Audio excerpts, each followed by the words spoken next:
Hola, somos el equipo número uno y pues hoy les vamos a hablar sobre acondicionamiento de gas. Bueno, pues este equipo está conformado por Andrés Castillo, Aranza Alejandrina Damasicler, Bianca García, Juan Diego Ramírez y su servidor Santiago Hipólito Hernández Arcos. Comencemos.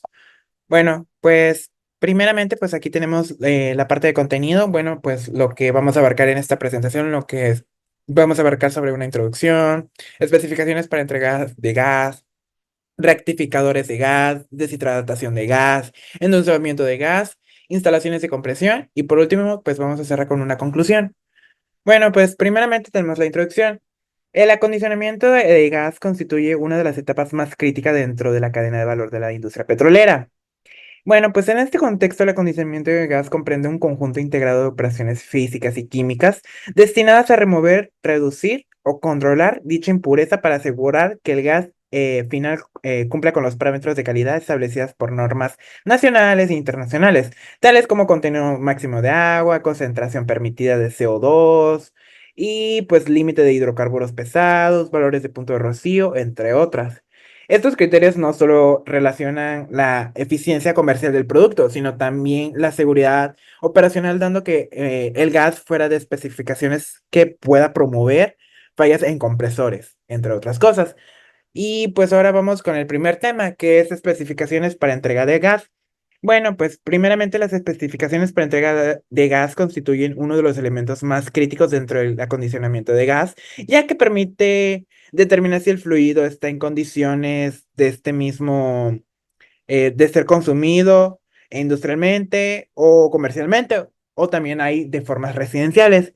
La importancia de este aporta radica en que un gas fuera de especificaciones puede promover tanto la integridad de los equipos como la seguridad del personal y procesos, además de generar pérdidas económicas asociadas a fallas de combustión, corrosión, taponamiento, entre algunas más. Bueno, pues ahora en esta parte pues vamos a hablar sobre parámetros físico-químicos fundamentales de gas natural. Bueno, pues aquí les enumeré unas cuantas, que sería poder calorífico superior e inferior, pues este mismo representa la cantidad de energía liberada durante la combustión completa de gas. Y pues su control es indispensable para garantizar que los usuarios reciban un combustible energéticamente estable. También tenemos el índice de Wood, que este indica que combina el poder calorífico con la gravedad específica del gas, permitiendo evaluar que si un gas puede reemplazar a otro sin necesidad de modificaciones en el equipo o combustible. Pues también tenemos la gravedad específica. La gravedad específica define la densidad del gas respecto al aire, afecta directamente la operación de medidores, la velocidad de gas en ductos y la capacidad de transporte. También tenemos contenido de CO2 y N2. También otra sería el contenido de H2S y azufre total. También tenemos los puntos de rocío de agua y de hidrocarburos. Y pues estos mismos son parámetros que permiten determinar la temperatura a la que formarán condensados líquidos dentro del gas. Y pues estos serían los parámetros físico-químicos fundamentales. Bueno, pues en esta parte pues se los redacté de esta forma para hacerlo más coherente. Pues tenemos ahora la estructura contractual y técnica de una especificación de entrega. Pues esta misma debe incluir no solo los parámetros técnicos que ya les hablé, y sino que también la descripción detalla del punto de entrega, pues estas mismas condiciones estándar utilizadas para cálculos, generalmente bases de 14.696 CIAs y temperaturas bases, como puede ser de 60 grados Fahrenheit o 25, perdón, grados centígrados. Pues también tenemos el muestreo de análisis y control de calidad en el punto de entrega.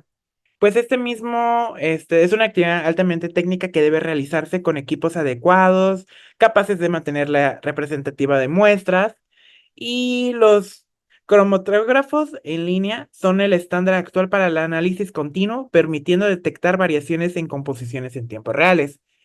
De ahí tenemos la intercambiabilidad de gas y compactabilidad con usuarios finales. Estos mismos pues son esenciales para garantizar el gas recibido sea compatible con los equipos instalados sin necesidad de ajustes constantes. Y pues por último, pues tenemos esta parte que son las responsabilidades regulatorias y mecanismos de ajustes por calidad.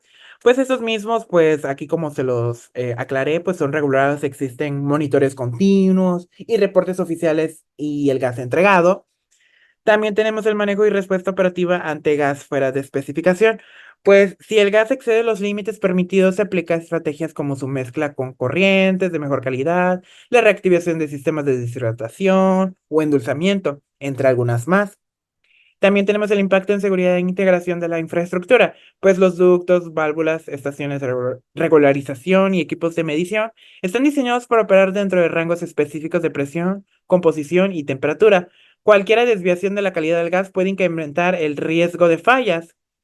Y pues por último tenemos las buenas prácticas internacionales, que son los organismos como la ISO y la American Gas Association, que ha establecido estándares globales que orientan la industria sobre los valores óptimos de este mismo, que debe cumplir. Pues si no existieran estas normas, pues también hubiera problemas en este mismo em, sector. Gracias. Bueno, yo les hablaré del rectificador de gas. En este caso, es el corazón del sistema de protección catódica por corriente impresa. Su función es proporcionar un flujo continuo y controlado de corriente directa, generando así un campo eléctrico que obliga a que el ducto actúe como cátodo, evitando que pierda metal y que éste se corroa. Como sus funciones tenemos el que recibe energía en corriente alterna. Proviene de la red eléctrica, ya sean 120 volts, 220 volts o 480 volts. Transforma y regula la corriente. Mediante un transformador y un puente rectificador, diodos o tiristores, la corriente alterna se convierte en corriente directa ajustable. Envía la corriente directa a los ánodos de protección. Estos están enterrados cerca del gasoducto y se consumen en lugar del acero del ducto. Controla el potencial del ducto. El rectificador ajusta su voltaje para lograr mantener el potencial de la tubería entre menos 0.85 volts y menos 1.20 volts, evitando así la corrosión. Monitorea el sistema. Incluye medidores de voltaje y de amperaje, protecciones e incluso sistemas remotos de telemetría. Como sus características tenemos el que convierte corriente alterna en directa, protege contra corrosión por largos periodos, puede operar manual o automáticamente, puede conectarse a sistemas de monitoreo remoto, permite ajustar voltaje y corriente según la demanda del suelo y también viene en gabinetes para intemperie en estaciones de gasoducto. En este caso, un rectificador de gas es como un cargador inteligente que convierte la electricidad de la red en corriente directa controlada para proteger una tubería de gas. Esa corriente fuerza a que la tubería no se oxide y en su lugar se desgaste un ánodo enterrado. Como sus componentes tenemos el transformador. En este caso, ajusta el voltaje de entrada antes de convertirlo en corriente directa. Puente rectificador, diodos o SCR. En este caso, se utiliza para realizar la rectificación, es decir, transformar la corriente alterna en directa y utilizable para protección catódica. Control o regulador de voltaje o de corriente. Este nos ayuda a mantener el potencial del ducto estable dentro del rango deseado, que son de menos 0.85 a 1.20 voltajes. Voltímetro. Permite verificar que el equipo está entregando el nivel de voltaje necesario para polarizar la tubería. Amperímetro. Asegura que la corriente que llega a los ánodos es suficiente para proteger así el ducto. Combustibles o protecciones térmicas. En este caso nos ayuda a proteger al rectificador y al sistema contra daños eléctricos. Terminales de salida. Nos permite que la corriente fluya desde el rectificador hacia el sistema externo. Gabinete o carcasa. Este protege los componentes internos contra lluvia, sol, polvo, vandalismo y corrosión. Sistema de ventilación. Evita el sobrecalentamiento de los componentes internos. Y el sistema de telemetría. Este es opcional. Nos ayuda a enviar datos del rectificador a un centro de control y permitir ajustes remotos. Deshidratación de gas. La deshidratación de gas natural es el proceso mediante el cual se elimina el vapor de agua contenido en una corriente de gas, con el fin de evitar problemas de operación, seguridad y cumplir especificaciones de transporte y venta. Tenemos lo que sería la deshidratación por absorción. La deshidratación por absorción consiste en pasar la corriente de gas natural húmedo a través de una torre de contacto donde entra en contacto con un líquido higroscópico, comúnmente trietilenglicol, que absorbe el vapor de agua. Aquí podemos observar en este diagrama que el gas húmedo entra por la base de la torre, se encuentra en contracorriente con el glicol pobre, que desciende desde la parte superior. El glicol absorbe el vapor de agua del gas, el gas seco sale por la parte superior y estaría listo para su transporte o procesamiento. Tenemos el tanque flash. El glicol rico pasa a este tanque donde se reduce la presión liberando gas flash y separando líquidos livianos. El glicol rico se calienta y entra en esta columna. Se aplica vapor o gas caliente para remover el agua absorbida del glicol. Métodos principales de deshidratación. Como ya se había mencionado antes, tenemos la absorción con glicoles. Este es el método más común en la industria. El gas húmedo pasa por una torre de absorción en contracorriente con el trietilenglicol. El glicol absorbe el agua del gas, que sale seco por la parte superior de la torre. El glicol cargado de agua se envía a un regenerador donde se calienta y se libera el agua. El glicol seco se recircula a la torre de absorción. Sus aplicaciones pues serían en plantas de procesamiento de gas natural, petroquímicas y refinerías. En esta imagen podemos observar que el gas húmedo el gas húmedo, que está representado en color naranja, entra por la parte inferior de la torre, haciendo a través de bandejas de tapas de burbuja que permiten una mejor mezcla con el glicol.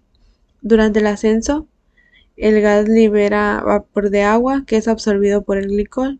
El gas seco sale por la parte superior listo para el transporte o procesamiento. El glicol seco, que sería representado por el color azul, entra por la parte superior de la torre, desciende en contracorriente al gas, capturando el vapor de agua. Absorbe agua, se convierte en glicol húmedo y el glicol rico se dirige a un sistema de regeneración fuera de la torre. Tenemos la absorción con tamices moleculares. Se utiliza cuando se requiere un gas ultraseco, como en procesos criogénicos o producción de GNL, que sería el gas natural licuado. El gas pasa a través de lechos sólidos, que serían las zeolitas, sílica gel, alumina activada. Las moléculas de agua quedan retenidas en los poros del sólido. Cuando los lechos se saturan, se regeneran en gas caliente o vacío. Sus aplicaciones serían en procesos que requieren gas con contenidos de agua extremadamente bajos. En este diagrama podemos observar que el gas húmedo entra al sistema con vapor de agua que debe eliminarse para evitar corrosión, formación de hidratos o interferencias en procesos posteriores. El gas pasa por un lecho de tamices moleculares, que serían lo que ya se mencionó antes, como zeolitas o alumina activada. Estos sólidos porosos absorben las moléculas de agua, reteniéndolas en su infraestructura. Se utiliza para regenerar el tamiz molecular. El calentamiento permite liberar el agua atrapada en los poros del absorbente, restaurando su capacidad de secado. Tenemos lo que sería la torre de deshidratación. Aquí se completa el proceso de separación del gas seco que se dirige hacia su destino y el agua liberada se canaliza hacia el regenerador.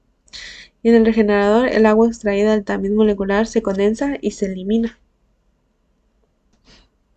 Tenemos también la deshidratación por refrigeración.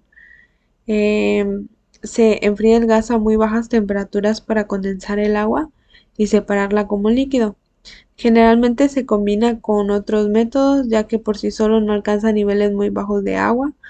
Sus aplicaciones serían en plantas de procesamiento de gas con sistemas criogénicos y la recuperación del líquido del gas natural. En esta imagen podemos observar que el gas natural entra con agua y sin compuestos ácidos. Antes de enfriarlo es necesario eliminar el vapor de agua para evitar formación de hidratos.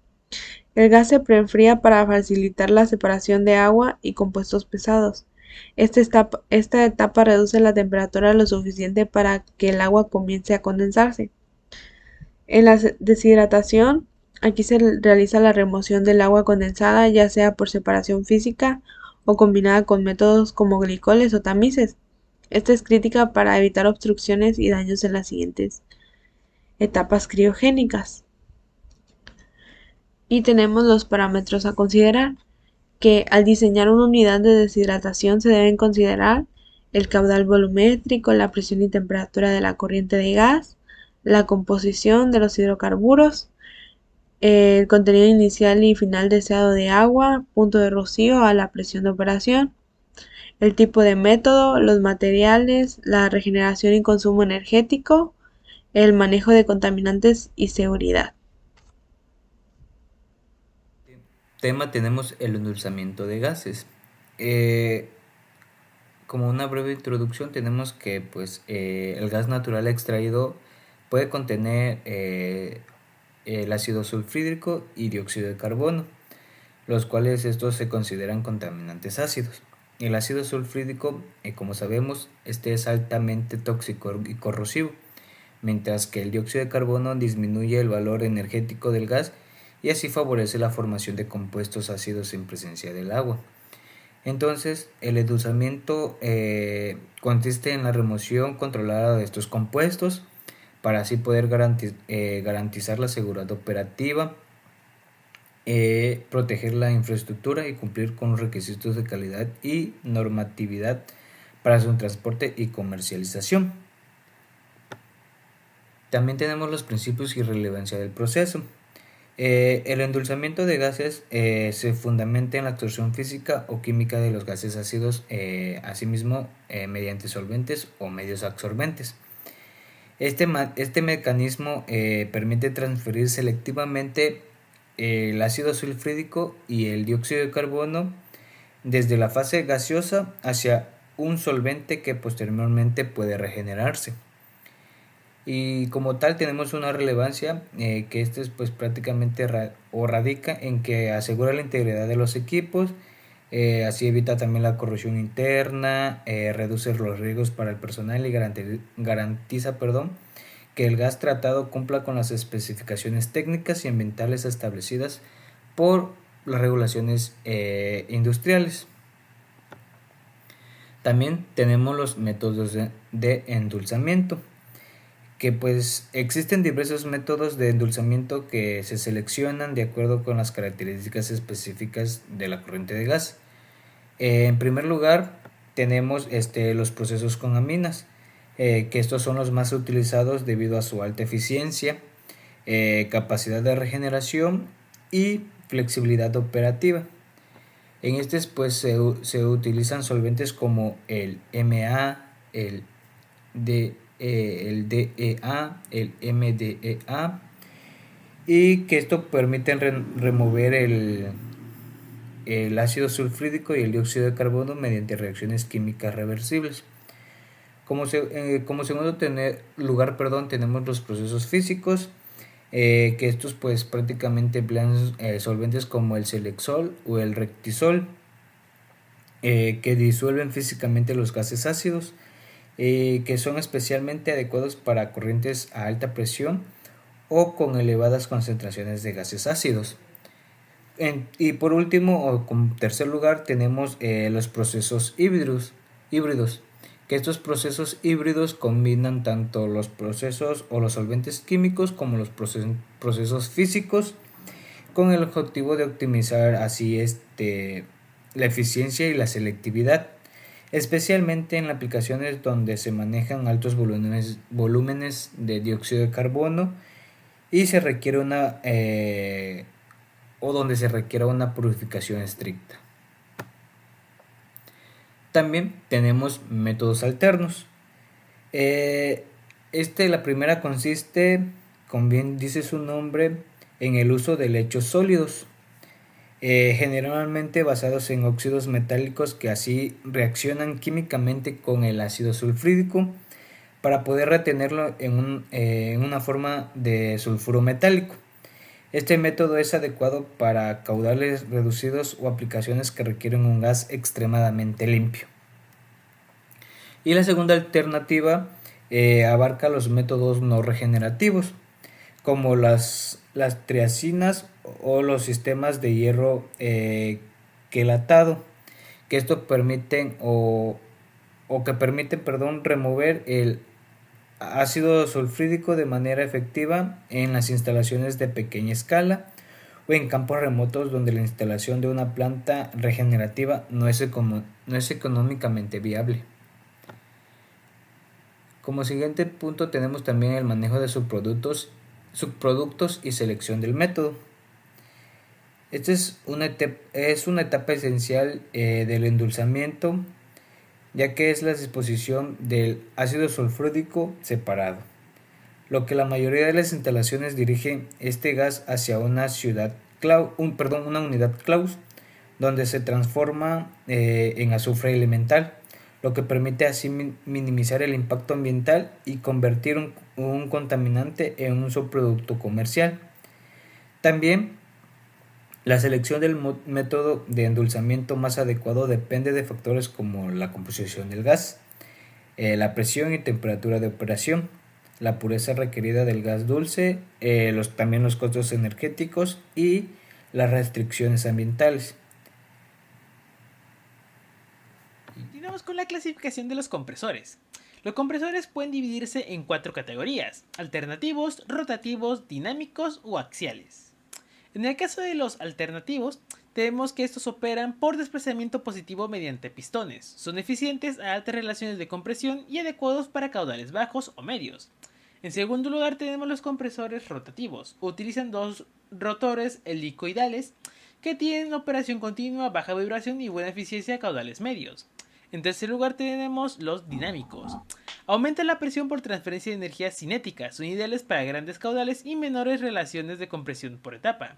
Por último tenemos los axiales, usados principalmente en plantas de procesamiento masivo. Manejan caudales muy altos pero requieren un diseño más complejo. ¿Cómo se selecciona el compresor? Bueno, principalmente depende del caudal requerido, la relación de compresión por etapa, la composición del gas que se vaya a utilizar, la disponibilidad de energía, ya sea un motor eléctrico, por turbina o por vapor, los costos operativos, ahora sí que depende mucho de cuánto capital se tenga en ese momento o cuánto se desea invertir, y obviamente los requerimientos de proceso y normativas API y ASME, los cuales deben seguirse para que se puedan seleccionar de manera eficiente. Los compresores centrífugos se utilizan típicamente en plantas con alto volumen. Los reciprocoidales se prefieren en campos maduros y gas amargo. Los componentes principales de una estación de compresión, en estas estaciones suelen incluirse separadores de succión, los cuales remueven líquidos para proteger el compresor, filtros coalescentes que eliminan aerosoles finos, intercools, aftercools, reducen la temperatura que entre y la que sale durante las etapas, los compresores, que son obviamente los que comentamos recientemente, sistemas de lubricación, fluidos, bombas, enfriadores para proteger parte de los móviles o los motores, sistemas de control, evita que el compresor opere en condiciones inestables, drivers, turbinas de gas, motores eléctricos o motores reciprocantes, y sistema de seguridad, válvulas PSB, PRB, detectores de gas, incendio y algunos otros. ¿Cuál es el funcionamiento del proceso de compresión? Bien, este se puede dividir en 5 etapas básicas para no entrar en muchos detalles y no ser esto más largo de lo que debería. La primera etapa, el gas entra en el separador de succión donde se remueven los líquidos. La segunda parte, el gas es filtrado y enviado al compresor. En el tercer punto, el compresor eleva la presión mediante desplazamiento positivo o energía cinética. Cuarto punto, la compresión genera calor, por lo cual el gas pasa por intercambiadores de calor. Y por último, el punto 5, el gas comprimido sale hacia los ductos o plantas de proceso. Los parámetros operativos críticos que se consideran durante estos procesos es la presión de succión y descarga, la temperatura de gas que entre y después de la compresión, la relación de compresión por etapa, la velocidad de compresor, la potencia requerida, composición del gas y punto de rocío, vibraciones y pulsaciones. Estos parámetros garantizan la operación segura y eficiente, y es que si alguno de estos se sale de control, podría significar que hay un fallo durante el proceso. Por ejemplo, si la relación entre el gas que está entrando y el que sale no es algo que sea creíble o que tenga sentido, puede significar que hay pérdidas de este gas o que está entrando gas de alguna otra etapa, siendo necesario necesitando esto de un monitoreo constante para asegurarnos de que no tenga ningún tipo de problema. Como siguiente punto tenemos las consideraciones de diseño. Determinar el caudal máximo esperado, seleccionar el número de etapas y tipo de intercoolers que se van a utilizar, el balance hidráulico de la red del gasoducto, materiales resistentes a corrosión, necesidad de sistemas redundantes y cumplimiento de normas para poder utilizarse. Mantenimiento, bueno, el mantenimiento como uno puede imaginarse, estamos hablando de que es equipo que requiere constantemente mantenimiento de tipo preventivo, predictivo, correctivo y paros mayores. En el caso del preventivo son inspecciones periódicas, cambio de filtros, lubricaciones, simplemente para mantenerlo en óptimas condiciones. El predictivo, análisis de vibraciones, termodinámica, análisis de aceite, en caso de que, bueno, mientras esté trabajando se pueda llegar a esperar algún tipo de circunstancia, pues más o menos se tiene más o menos previsto que podría suceder. El correctivo en caso de que, bueno, ya hubiera algún tipo de problema, intervención profunda en los pistones, rotones, cojinetes y paro mayores, inspección íntegra según las normativas de API, que bueno, esto es literalmente detener la producción para poder revisar si hay algún problema o hay algún tipo de falla.